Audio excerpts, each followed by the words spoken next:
আমরা সবাই তুষের আগুনের উপর বসে আছি, মানে শুরুতে ধিক ধিক ধিক ধিক ধিক ধিক করে চলছে, পরের দিকে মানে দাউ দাউ করে চলবে। মানে ওই যেটা আগে বলছিলাম 15 বছর যে হাসিটা ছিল, এখন 50 এসে হাসি আর নেই, ধীরে ধীরে ধীরে ধীরে বুঝতে পারছি হ্যাঁ বাস্তবতার কি। ইংরেজির একটা কথা আছে ইকোলজি, ইকো ইকো কথা মানে কি, ইকো ইকো কথা মানে কি পারিপার্শ্বিক, লজি মানে সম্যক জ্ঞান বা ধারণা। আজ থেকে 5 বছর 10 বছর 20 বছর 50 বছর বাদে সোশিও ইকোনমিক কোন দিকে যাচ্ছে এই কনসেপ্ট বা আইডিয়া যদি আমার না থাকে, তাহলে কিন্তু আমি ধীরে ধীরে কি হব, মানে ডিপ্রাইভড হয়ে যাব। তো কথাটা হচ্ছে ইংরেজিতে একটা কথা আছে, network marketing is the first, FAST first মানে দ্রুত, first growing business in the of the 21st century, in which must be joined by every man and woman globally, otherwise you will not get the best of the youth age। এর বাংলা করলে দাঁড়ায়, আপনি যদি network marketing সঙ্গে না থাকেন, আপনি তারুণ্যের বেস্ট জিনিসটা পাবেন না। এই কোটেশনের প্রবক্তাকে জানেন? APJ আব্দুল কালাম। বিতে হয়ে পল কবি বাপাস নেই আতি। আপনি ব্যালকনিতে বসে মুড়ি খাচ্ছেন, হাজব্যান্ড ওয়াইফ, একটা পাখি পায়রা এসে বসছে, আপনার ইচ্ছে হলো আপনি তাকে একটু মুড়ি খাওয়াবেন, আপনি উঠে গিয়ে দিতে গেলেন, কি হবে? পায়রাটা উঠে চলে যাবে। কিন্তু আপনি যদি মুড়িটা দিয়ে দিয়ে দিয়ে দিয়ে ঘরে চলে আসেন, তাহলে কি হবে? পায়রাটা আপনার ঘরে ঢুকবে। This is called skill. তার মানে আপনাকে এখানে প্রোডাক্টের শেয়ারিং এর স্কিল প্লাস আপনি যাকে জয়েন করালেন অর্থাৎ নেটওয়ার্কের স্কিল, সেটাও আপনাকে ডেভেলপ করতে হবে, সেটা আপনাকে, এবং অ্যাটিটিউড, তিনটার গুণফল হচ্ছে সাকসেস। মেডিসিন আর ফুড সাপ্লিমেন্ট এইটার তফাৎ, এটা অনেকে কিন্তু আমরা জানি না। বলছে সেল থেকে তৈরি হয় টিস্যু, টিস্যু থেকে তৈরি হয় অর্গান, অর্গান থেকে তৈরি হয় অর্গান সিস্টেম, অর্গান সিস্টেম থেকে তৈরি হয় বডি। মেডিসিন ডাইরেক্ট অর্গান সিস্টেমে কাজ করে, কাজটা হয়তো দ্রুত হবে কিন্তু পার্মানেন্ট হবে না। আর ফুড সাপ্লিমেন্ট ওটা কিন্তু এই দিক দিয়ে কাজ করে, সেল থেকে, টিস্যু থেকে, অর্গান থেকে, অর্গান সিস্টেম থেকে বডি, পার্মানেন্টলি কিওর করতে পারবেন। This is the difference between food supplement and medicine. Glucosamine HCl যেটা আমাদের হাঁটুর সাপ্লিমেন্ট, মানে হাঁটুর সাপ্লিমেন্ট, সেটা আমেরিকা যখন বোম ফেলেছিল জাপানের হিরোশিমা নাগাসাকিতে, তখন সমস্ত শ্রেণীর গাছপালা জন্তু জানোয়ার পুড়ে ছাই, একটা প্রজাতির গাছ ধুকধুকিয়ে বেঁচেছিল। বিজ্ঞানের অবাক হয়ে গেছিল যে এই বিপর্যয়ের পরেও এই গাছটা কি করে বেঁচে আছে। তো সেই গাছটা হচ্ছে, তার নাম হচ্ছে বোসেলিয়া। বিজ্ঞানীরা ওই গাছের নির্যাস থেকে অ্যামওয়ের হাঁটুর যে সাপ্লিমেন্ট গ্লুকোসামাইন HCl ওটা তৈরি করেছে। ভাবতে পারছেন এই ইনফরমেশন আমাদের কাছে আছে।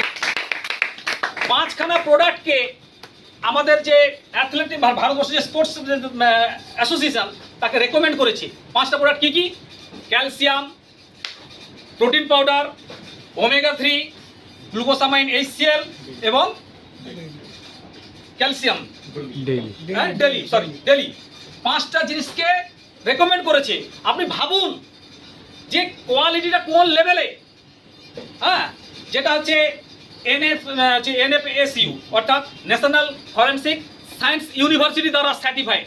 আমার ডিগ্রির জন্য বলছি না, আমি এইটা বোঝাতে চাইছি যে ওই ডিগ্রি থাকা সত্ত্বেও কিন্তু এই জগৎ সম্পর্কে আমার জানা ছিল না।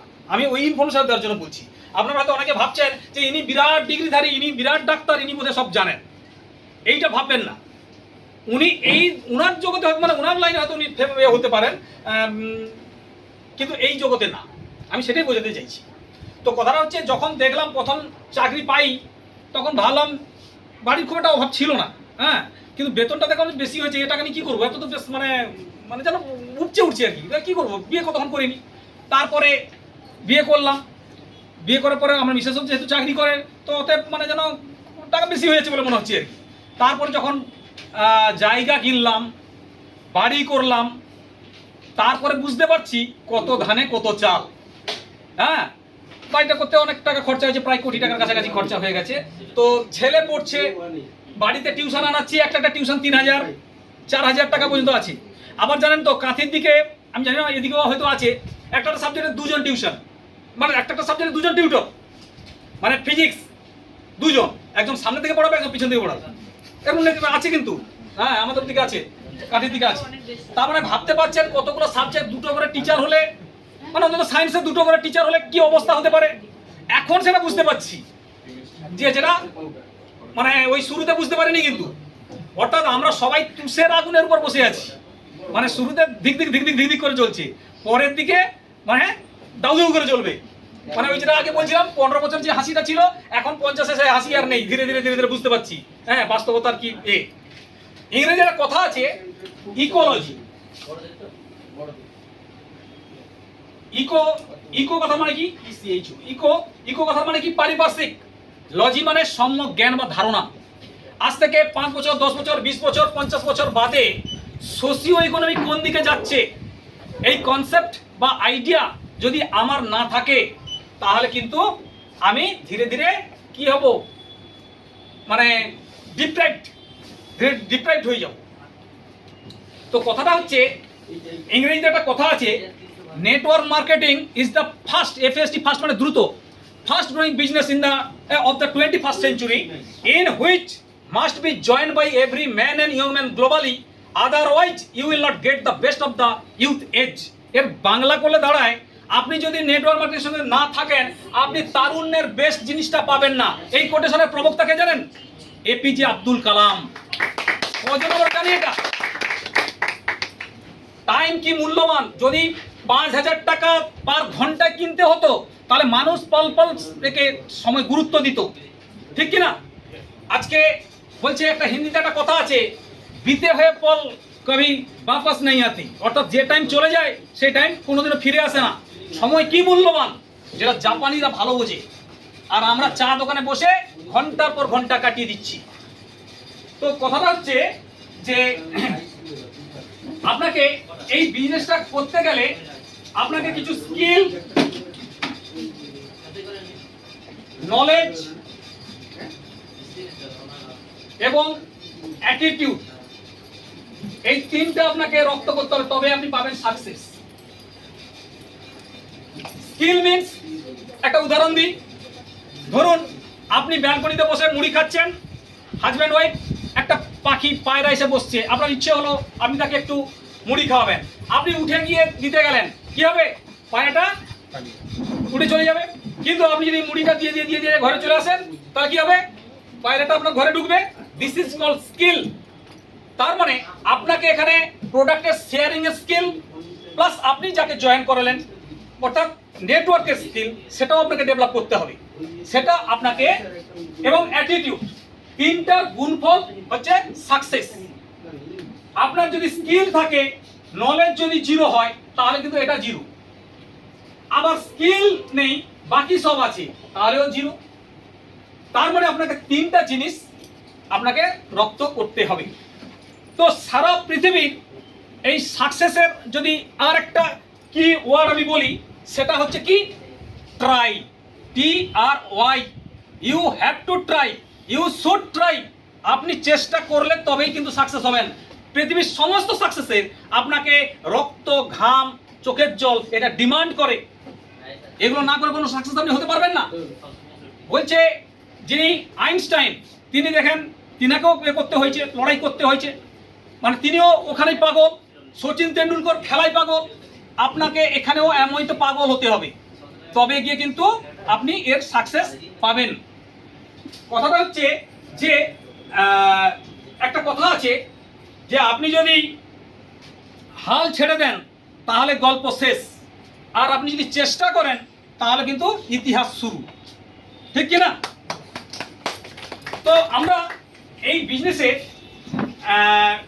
যেটা করতে হয়, মূল জিনিস, সেটাকে আমাদের পরিভাষায় বলা হয় 4 বেসিক। কি সেটা? এক, আমাকে লিস্ট বিল্ডিং করতে হবে। 2 নম্বর, আমাকে কোয়ালিফাই এবং ইনভাইটিং। 3 নম্বরে STP। 4 নম্বরে follow up and follow through. যেমন যে কোনো গাড়ির 4টা চাকা থাকে, চারটা চাকা যদি সমান গতিতে যায় তাহলে গাড়িটা সামনের দিকে সমান গতিতে এগোবে। ঠিক একইভাবে আমাদের বিজনেসের ওই চারটা চাকা। লিস্ট বিল্ডিং মানে ফার্স্টে আপনাকে যেটা করতে হবে সেটা কি ডাউট লিস্ট, এইটা আপনাকে আগে সরাতে হবে। ডাউট লিস্ট মিনস আপনি দেখেন না, হাঁটতে গেলে জুতো যদি একটা রড়া ঢুকে যায়, আপনাকে সেটা না সরালে আপনি মানে স্মুথলি হাঁটতে পারবেন না। অর্থাৎ মনের মধ্যে যদি আপনার থাকে যে আদৌ কি বিজনেসটা হয়, সত্যিকারে কি এত টাকা ইনকাম করা যায়, সত্যি কি বিদেশ যাওয়া যায়, এই ডাউটগুলো আপনাকে আগে ক্লিয়ার করতে হবে এবং সেটা করে দেওয়ার দায়িত্ব আপনার ইমিডিয়েট আপলাইন মেন্টার। এবার আসছি নেম লিস্ট। নেম লিস্ট মানে আপনাকে একটা নামের তালিকা করতে হবে, সেটা তো আপনার আছে মোবাইলে। আমি একটু তাড়াতাড়ি যাচ্ছি কারণ সময় খুব কম। তো এই নামের লিস্টটা আপনাকে ফ্রেন্ডস থিওরি মেনে লিখতে হবে, FRIENDS। ফ্রেন্ডস থিওরি মানে মেনে আপনাকে নামটা লিখতে হবে। এফ স্ট্যান্ডস ফর ফ্রেন্ডস, আপনার বন্ধু বান্ধবের নাম লিখুন। আর বলতে আপনার রিলেটিভ, তাদের নাম লিখুন। আই বলতে আপনার ইনস্টিটিউশনে যেখানে পড়াশোনা করছেন সেখানকার পরিচিতিদের নাম লিখুন। ই বলতে এমপ্লয়ি, আপনি যেখানে চাকরি করেন সেখানকার কলিগদের নাম লিখুন। এন বলতে নেইবার্স, আপনার প্রতিবেশী। ডি বলতে ডক্টরস বা ডিগ্রিধারী, হ্যাঁ, যদি কোনো আপনার পরিচিত ডাক্তার বা তাকে ডিগ্রিধারী তাদের নাম লিখুন। এস ফর স্ট্রেঞ্জার, মানে যার সঙ্গে হঠাৎ করে দেখা হয়েছে রাস্তাঘাটে বাজারে তাদের সাথে, এবং এদের সাথে মিট করতে গেলে আপনাকে আবার একটা থিওরি মেনে করতে হয়, সেটা হচ্ছে ফর্ম থিওরি। এফ বলতে ওই স্ট্রেঞ্জারের সাথে আমি তার ফ্যামিলি নিয়ে আলোচনা করব, হ্যাঁ, তার ফ্যামিলি কত মেম্বার, আমার কতজন, আমি কি করি না ওই ফ্যামিলি নিয়ে কথা বলবো। ও বলতে অকুপেশন, আমি প্রফেশনালি কি করি, উনি কি করেন। আর বলতে রিক্রিয়েশন, অবসর সময়ে তিনি কিভাবে কাটান, আমি কিভাবে কাটাই। এম বলতে মোবাইল নাম্বার নিয়ে মেসেজের মাধ্যমে তার সাথে অ্যাপয়েন্টমেন্ট করলাম। এই হচ্ছে ফর্ম থিওরি, এবং এটাকে আপনাকে ডাউনওয়ার্ডস মডেলে লিখতে হবে। প্রথমে 100তে কারুর নাম লিখলেন, তারপরে 99, এইভাবে আপনাকে নামগুলো লিখতে হবে। সেটা আপনি চাইলে 200 থেকে শুরু করতে পারেন। তো এইভাবে আপনাকে সেই নামগুলো লেখার পরে আপনাকে কোয়ালিফাই করতে হবে। আপনি একসঙ্গে তো আর সবাইকে ইনভাইট করতে পারবেন না। যেমন আমার অনুষ্ঠানে বাড়িতে যখন 300 জনের আমি হয়তো নাম লিখেছি, কিন্তু আমার ক্ষমতা 200 জনের, তখন কি করি, কাটছাট করি। এখানেও ঠিক সেম, আপনি 10 জন লিখেছেন, সেখান থেকে ফার্স্ট 2 জন 3 জন যাকে আপনার বেশি আপনি বিপদে যাকে ডাকেন তাকে আগে বিপদ থেকে বাঁচান, সেইভাবে আপনি তাকে কোয়ালিফাই করুন, তাকে প্রপার ওয়েতে ইনভাইট করুন। এসটিপি মানে হতাশাগ্রস্ত মানুষকে পথ দেখানো, এটা হচ্ছে এসটিপি, তাই তো। তো অর্থাৎ আমাদের ভাষায় বলি show the plan share the product, এইটা আপনি তাকে প্রপার ওয়েতে করুন। এবং ফলো আপ, তিনি কেন বিজনেসটা করবেন, করলে তিনার কি লাভ হবে, এইটা আপনাকে তাকে একটু বোঝাতে হবে। তারপরে আসছি নেক্সট, ফলো থ্রু, অর্থাৎ তিনি যুক্ত হলেন, তিনাকে সার্ভিস দেওয়া, তিনাকে মানে পথটা ঠিক আগলে রাখা, মানে পথটা দেখিয়ে দেওয়া তিনি কিভাবে বিজনেসটা করবেন। তো এই হচ্ছে আমাদের পরিভাষায় হচ্ছে 4 বেসিক। এছাড়া 9 কোর 3 পিস এগুলো আছে, সেগুলো পরে যাবেন, আমি সেগুলো ডিটেলসে আসছি না। এইগুলোকে আপনাকে মেনটেন করতে হবে। কথাটা হচ্ছে যে ওই যে বললেন যে আপনাকে মানে ড্রিম সেট করা, এটা অ্যাকচুয়ালি ড্রিমারদের বিজনেস। আপনি একটা মানে মনে মনে ভাবুন, এই বিজনেসটা যদি আপনি করে দিয়ে যান, ভাবতে পারছেন এটা, এই বিজনেসটাকে কতগুলো নামে ডাকা যায় জানেন?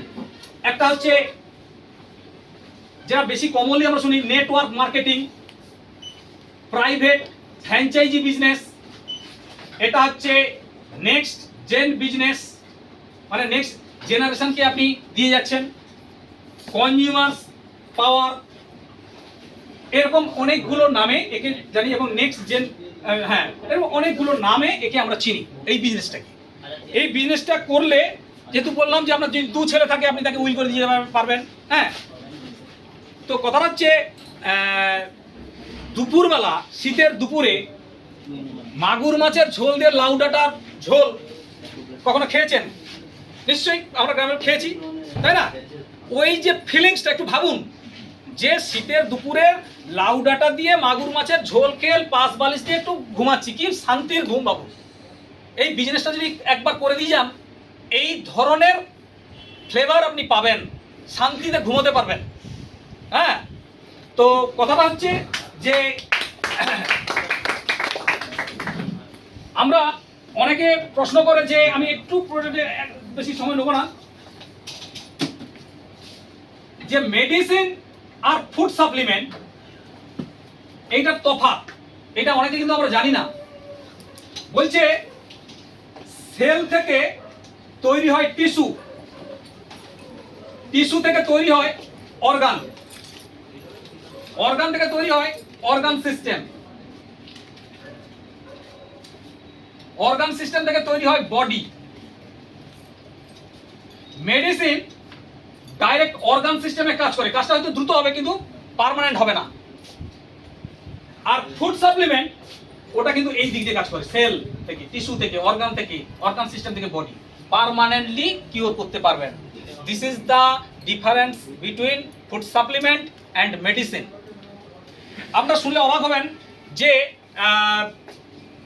প্যারাসিটামল, ওখানে একটা ইনগ্রেডিয়েন্টস থাকে প্যারা অ্যামিনোফেনল বলে, প্যারা অ্যামিনোফেনল।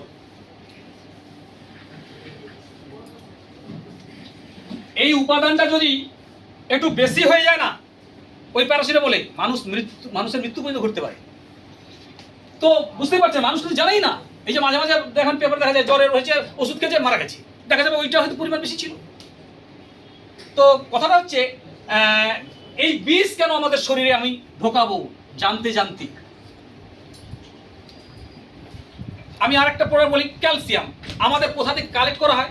আটলান্টিক মহাসাগরের সমুদ্রের তলদেশে প্লেট ভাড়া করা আছে এই কোম্পানি। শৈবাল ছত্রাক প্রকৃতির নিয়মে কার্বন ডাইঅক্সাইড অ্যাবজর্ব করে ক্যালসিয়াম কার্বনেট ডিপোজিট করে, ওই প্লেটটাকে কেটে এনে পিস পিস করে ক্যালসিয়ামের রূপ দেওয়া হয়, ন্যাচারাল ক্যালসিয়াম, বাজারের চেয়ে কম দাম। ভাবতে পারছেন? আরও একটা প্রোডাক্টের কথা বলি, গ্লুকোসামাইন HCl, যেটা আমাদের হাঁটুর সাপ্লিমেন্ট, মানে হাঁটুর সাপ্লিমেন্ট। সেটা আমেরিকা যখন বোম ফেলেছিল জাপানে হিরোশিমা নাগাসাকিতে, তখন সমস্ত শ্রেণীর গাছপালা জন্তু জানোয়ার পুড়ে ছাই, একটা প্রজাতির গাছ ধুকধুকিয়ে বেঁচেছিল। বিজ্ঞানের অবাক হয়ে গেছিল যে এই বিপর্যয়ের পরেও এই গাছটা কি করে বেঁচে আছে। তো সেই গাছটা হচ্ছে, তার নাম হচ্ছে বোসেলিয়া। বিজ্ঞানীরা ওই গাছের নির্যাস থেকে অ্যামওয়ের হাঁটুর যে সাপ্লিমেন্ট গ্লুকোসামাইন HCl ওটা তৈরি করেছে। ভাবতে পারছেন এই ইনফরমেশন আমাদের কাছে আছে। 5খানা প্রোডাক্টকে আমাদের যে অ্যাথলেটিক ভারতবর্ষ যে স্পোর্টস অ্যাসোসিয়েশন তাকে রেকমেন্ড করেছে। 5টা প্রোডাক্ট কি কি? Calcium, protein powder, omega 3, glucosamine HCl এবং ক্যালসিয়াম ডেলি। 5টা জিনিসকে রেকমেন্ড করেছে। আপনি ভাবুন যে কোয়ালিটিটা কোন লেভেলে। হ্যাঁ, যেটা হচ্ছে NFSU অর্থাৎ ন্যাশনাল ফরেনসিক সায়েন্স ইউনিভার্সিটি দ্বারা সার্টিফাইড। তো তাহলে কি ধরনের জিনিস আমি বাড়িতে বসে পাচ্ছি। তো কথাটা হচ্ছে, আমি একটা কথা বলি যে 1912 সালে 15ই এপ্রিল একটা বিরাট ঐতিহাসিক দুর্ঘটনা ঘটেছিল, টাইটানিক বিপর্যয়। সেখান থেকে আমরা একটা জীবন দর্শনের একটা বড় শিক্ষা নিতে পারি। কি হয়েছিল? যখন এই টাইটানিক জাহাজটা একটা বড় আইসবার্গে ধাক্কা মেরেছিল, তো প্রথম 2 ঘন্টা ওই যাত্রীরা পাত্তাই দেয়নি। ভেবেছিল আরে টাইটানিক এত বড় জাহাজ, এই আবার ডুববে কি করে। কিন্তু মানে কিছু সময় বাদে, 2 ঘন্টা বাদে, যখন ওই জল ডেডলাইন ছুলো, অর্থাৎ ধীরে ধীরে ডুবতে থাকলো, তখন কিন্তু ছুটা দৌড়া শুরু হয়ে গেল। অর্থাৎ তখন যে মানে যাত্রীরা, তখন তারা দৌড়ঝাঁপ করছে, কিন্তু লাইফ বোট ছিল না যথার্থ। ঘটনা কি ঘটলো? কিছু যাত্রী কিছু মেয়ে তারা মারা গেল, কিন্তু কিছুজন ওই লাইফ বোটটা সংগ্রহ করতে পেরেছিল, তারাই বেঁচে গিয়েছিল। অর্থাৎ ঠিক একইভাবে আমাদের যারা ইয়াং স্টেজ বা যারা ইয়াং জেনারেশন, তারা ভাবছে যে এই তো বেশ ভালো আছি, বাবার টাকা পয়সা বাড়ি গাড়ি সবই তো আছে, এখনই কিসের প্রিপারেশন, এখনই কিসের এত দরকার। কিন্তু বাবা মা তো আর আজীবন বেঁচে থাকবে না। ধীরে ধীরে তারাও যখন এ থেকে সরে যাবে, তখন আসল ঢেউটা এসে লাগবে। ততক্ষণে কিন্তু তার স্কিল তৈরি হয়নি, তখন তার নলেজ সেভাবে ডেভেলপ করেনি। তখন সে কি হয়, ধীরে ধীরে প্রকৃত এর শিকার হয়। চাকরি বাকরির অবস্থা এই, তখনই তার প্রকৃত ঢেউ তার শরীরে এসে লাগে, কিন্তু তখন আর সুযোগ নেই, সময় নেই। তো কথাটা হচ্ছে, এখান থেকে আমাদের মূল যে নির্যাস, যে আমাকে সঠিক সময়ে সঠিক ডিসিশনটা আমাকে কিন্তু নিতে হবে, এটা কিন্তু নেওয়া উচিত। এই অপরচুনিটির কথা আমি একটা মনে করে দিই। যদি আপনি পরীক্ষা করে দেখতে পারেন, ক্লাসে কি কোনো জমায়েতে যদি বলেন যে এই পেনটা যিনি উঠে আসবেন, আমি এই পেনটা তাকে দেবো, আপনি দেখবেন যদি 50 জন থাকে, দেখবেন 1-2 জন হয়তো উঠে এসেছে, কিন্তু সবার তো ওইটা পাওয়ার ছিল, আপনি 50 জনকে বলেছেন, কিন্তু এসছে কিন্তু 2 জন। ভাবুন, তাহলে ঠিক একইভাবে এই অপরচুনিটি কিন্তু আপনি অনেককে শেয়ার করেছেন, কিন্তু দেখবেন সবাই নিচ্ছে না। যারা মানে মানে কি বলবো, বুদ্ধিদারী, যারা দূরদৃষ্টি, যারা মানে কি বলবো, ভগবান যার মাথায় দিয়েছে, তিনি কেবলমাত্র অ্যাকসেপ্ট করছেন এই কনসেপ্টটা। হ্যাঁ, আমার তাই মনে হয়েছে। তো এই জন্য বলবো যে সময়টাকে নষ্ট করবেন না। ভগবান কি বলবো, আমাদেরকে সুস্থ শরীরে পৃথিবীতে পাঠিয়েছে, চোখ কান সব ঠিকঠাক করে, আমাদের উচিত যে তার একটা কাজ করে দিয়ে যাওয়া।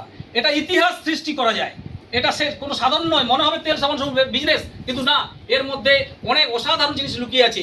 মিটিং টেনিংয়ে যান, দেখুন, ডিসিশন নেন। ওই পাশাপাশি লোককে দেখে কখনো মানে মিসগাইডেড হবেন না। হ্যাঁ, যে ওই পিস্তু দাদার মাস্তুতো ভাই বলেছিল অমুক, তাই নিয়ে আমি বসে আছি ক্যাঁচড়া নিয়ে দীর্ঘদিন।